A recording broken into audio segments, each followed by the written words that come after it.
Hello बच्चों, कल हम लोग ने ये जाना था कि what is C language, generation of C language, and now we will know about types of programming language. पहला हम लोग पढ़ेंगे मशीन लैंग्वेज। मशीन लैंग्वेज हम लोग ने ये जाना था कि फर्स्ट जनरेशन में ही हमें मशीन लैंग्वेज मिली थी। मशीन लैंग्वेज में बाइनरी नंबर्स आते हैं, बाइनरी डिजिट्स आती हैं, विच आर बाइनरी डिजिट्स, ठीक है, ज़ीरो एंड वन, ठीक है। So the instruction will be the computer on understand only machine level language, यानी कि जो हमारा कंप्यूटर है वो मशीन लेवल लैंग्वेज ही उसको लेगा, ठीक है। यानी कि कंप्यूटर को अगर कंप्यूटर से बात करनी है तो किस तरीके से बात होगी, हमारे कंप्यूटर से बात करना है तो मशीन लेवल लैंग्वेज यानी लो लेवल लैंग्वेज, मतलब वो लोवेस्ट लेवल लैंग्वेज है, क्योंकि मशीन हमारी भाषा को समझ ही नहीं पा रहे हैं। अब वो हमारी भाषा समझ नहीं रहा है तो हमें उसकी भाषा समझनी पड़ेगी, इसीलिए उसको कहते हैं क्या, लो लेवल लैंग्वेज, ठीक है। Writing a program in machine level language is difficult task, यानी मशीन, अब हमें लिखना है, अगर कंप्यूटर के लिए हम कंप्यूटर को कुछ इंस्ट्रक्ट करना है, कुछ उससे बातें करनी है, हमें क्या करना पड़ेगा, हमें लिखना पड़ेगा, हमें उसकी भाषा में उससे बात करनी पड़ेगी, मशीन लैंग्वेज में उससे बात करनी पड़ेगी। तो ये था हमारा मशीन लैंग्वेज, हमारा लो लेवल लैंग्वेज, ठीक है। फिर आता है हमारा असेंबली लैंग्वेज। असेंबली लैंग्वेज को भी लो लेवल लैंग्वेज कहते हैं, बट ये थोड़ा सा हाई हुआ, ठीक है। हम लोग कहें क्या, मीडियम, ठीक है। वो लो लेवल लैंग्वेज है और ये मीडियम लेवल लैंग्वेज है। इसके बाद आएगा high level language. Medium level यानी कि असेंबली लैंग्वेज। असेंबली लैंग्वेज भी हमारा बाइनरी से ही बना हुआ है। कल हम लोग ने ये पढ़ा था कि जो असेंबली लैंग्वेज है वो सॉफ्टवेयर डेवलपमेंट की ओर बढ़ता हुआ पहला कदम है ना, ये आप लोग जानते हो। तो हमारा जो कंप्यूटर है वो बाइनरी नंबर को थोड़ा रिड्यूस किया, थोड़ा और आगे बढ़ाया, ठीक है।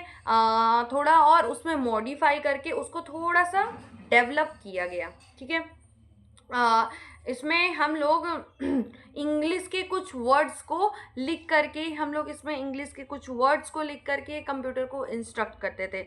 लाइक जैसे ऐड कर दे, हमने लिख दिया ए, हम लोग ने उधर पढ़ा था ए फॉर ऐड है, ठीक है, बी फॉर ब्रांच है, सी फॉर कंपेयर है। और अगर ऐसे नहीं समझ रहे तो क्या लिखेंगे, ADD add, SUB subtract, MOV मतलब मूव।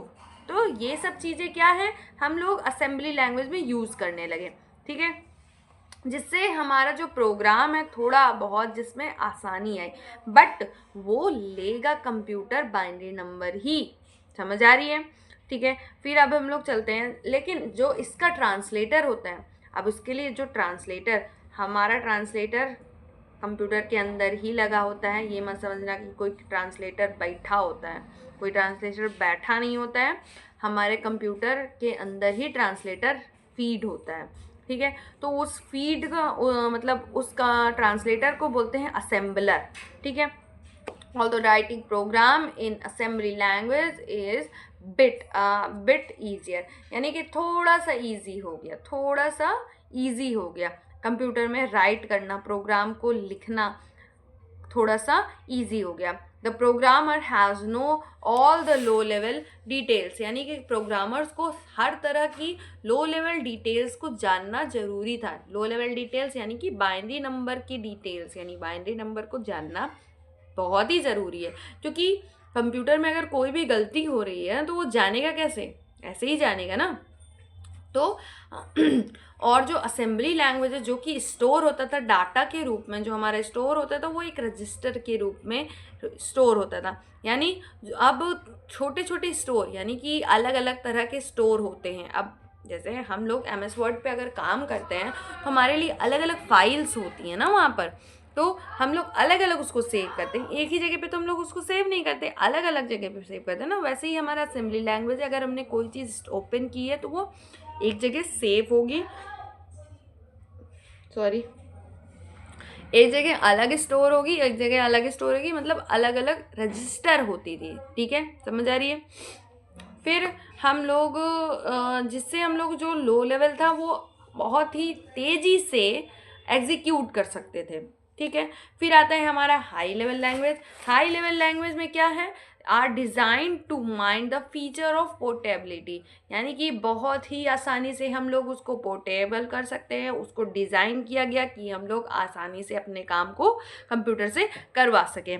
जैसे these language are machine independent, ये जो लैंग्वेज है वो मशीन इंडिपेंडेंट है, ठीक है। मशीन से उसको कोई लेना देना नहीं है, ये इंडिपेंडेंट है, इसमें बहुत ज़्यादा स्वतंत्र है, ठीक है, क्योंकि ये अब हमारी भाषा को लेके चल रहा है। हमने फिफ्थ जनरेशन में क्या पढ़ा था, हमने फिफ्थ जनरेशन में ये पढ़ा था ना कि हमारी भाषा को ये लेकर के चल रहा है, यानी कि ये मशीन लैंग्वेज से इंडिपेंडेंट है, ठीक है। These are English like language, यानी कि ये एक तरह की इंग्लिश की ही लैंग्वेज है। So it is easy to write and understand, तो इसलिए इसको ईजी है लिखना और समझना। And the program of high level language, जो कि प्रोग्राम है हाई लेवल लैंग्वेज का, ठीक है। To write programming in the high level language, यानी कि अब इसको अगर हाई लेवल लैंग्वेज में लिखना है, the programmer is not concern with the low level details, यानी कि अब जो प्रोग्रामर है उसको जानने की ज़रूरत ही नहीं है, लो लेवल लैंग्वेज को जानने की ज़रूरत ही नहीं है। जैसे हमें असेंबली लैंग्वेज में जानने की ज़रूरत पड़ रही थी, बाइनरी लैंग्वेज में जानने की जरूरत पड़ती है, मतलब हमें हाई लेवल लैंग्वेज में हमें जानने की ज़रूरत ही नहीं, क्योंकि वो हमारी भाषा को ले रहा है, इंग्लिश भाषा को ले रहा है। अब हमें इंग्लिश आती है, हिंदी है, अब हमें हिंदी भी आती है। जैसे आप लोग व्हाट्सएप पे बात करते हो तो हिंदी में ही बात करते हो, लिखते तो हिंदी में नहीं हो ना, इंग्लिश में लिखता हो ना, वही चीज़ तो हमारा गूगल भी लेता है, तो वही मतलब हमारे बोलने चलने की भाषा, वोकैबलरी को लेकर के वो चलता है, समझ आ रही है। फिर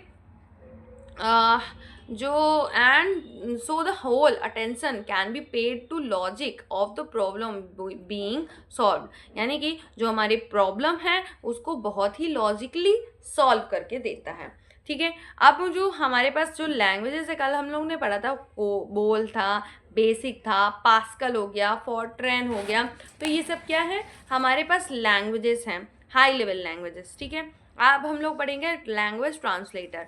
लैंग्वेज ट्रांसलेटर हमारे पास 3 तरह के ट्रांसलेटर है, कंपाइलर, इंटरप्रेटर और असेंबलर, ठीक है।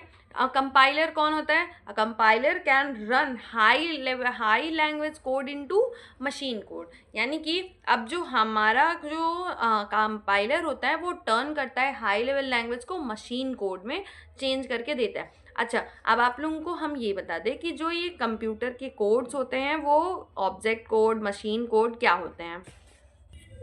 अच्छा, जो ये लैंग्वेज ट्रांसलेटर्स हैं, these can translate written in one programming language into another programming language, यानी कि ये जो ट्रांसलेटर्स हैं वो एक प्रोग्रामिंग लैंग्वेज को दूसरी प्रोग्रामिंग लैंग्वेज में चेंज करते हैं। लाइक जैसे कंपाइलर असेंबली लैंग्वेज में चेंज करेगा, जो हाई लेवल लैंग्वेज है वो मशीन कोड में चेंज करेगा, यानी ये तीनों हाई लेवल लैंग्वेज को ही मशीन कोड में चेंज करने का काम करते हैं।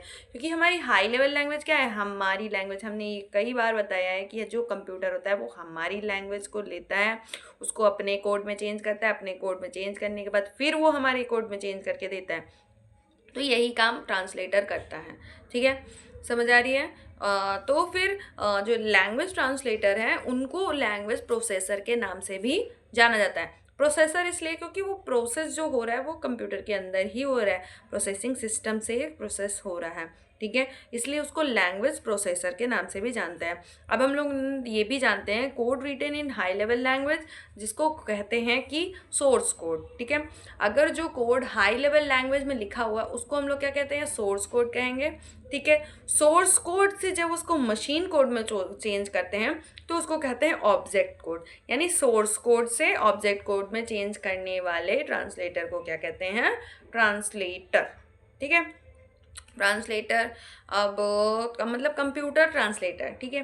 तो अब हम लोग चलते हैं, कंप्यूटर के ट्रांसलेटर 3 तरह के होते हैं, कंपाइलर, असेंबलर, इंटरप्रेटर, ठीक है। कंपाइलर कौन होता है, कंपाइलर वो होता है जो हाई लेवल लैंग्वेज को मशीन कोड में चेंज करने का काम करता है, यानी हम लोग कहें तो मशीन कोड को सोर्स कोड को ऑब्जेक्ट कोड में चेंज करने का काम करता है। Many things must be done at once, यानी जो और भी कई सारी थिंग्स हैं, जैसे कोई बहुत सारी चीज़ें हैं जो कि डन होती हैं कंपाइलिंग के द्वारा, ठीक है। कंपाइलिंग फर्स्ट द कंपाइलर, जो पहले तो कंपाइलर जो होता है वो turn all language code into lower level language, यानी कि सारे जो आपका हाई लेवल लैंग्वेज है तो उसको सबको चेंज कर देता है मशीन कोड में, ठीक है। And save the object code to the memory, जो ऑब्जेक्ट कोड होता है उनको वो सेव कर देता है मेमोरी के अंदर। The compiler makes machine code sorry machine code that run the on the processor, जो कि रन करता है प्रोसेसर के अंदर, प्रोसेसर पर का रन करता है। हमारा जो मशीन कोड है वो प्रोसेसर पर रन करता है। It is different for each processor, यानी कि ये हर प्रोसेसर से बहुत ही अलग है। Compiler are also different for each platform, यानी कि कंपाइलर जो है वो हर तरह से डिफरेंट है, सभी प्लेटफॉर्म में ये डिफरेंट है। फिर आता है हमारा असेंबलर। असेंबलर क्या काम करता है? असेंबलर जो होता है, assembler translate the program written in assembly language into machine language। अगर जो प्रोग्राम हमारा मशीन असेंबली लैंग्वेज में लिखा है, असेंबली लैंग्वेज से उसको मशीन कोड में चेंज करने का काम करता है, ठीक है। तो असेंबली लैंग्वेज भी हमारा यहाँ पे सोर्स कोड ही है, ठीक है। सोर्स कोड से उसको क्या करता है? ऑब्जेक्ट कोड में चेंज करने का काम करता है, ठीक है।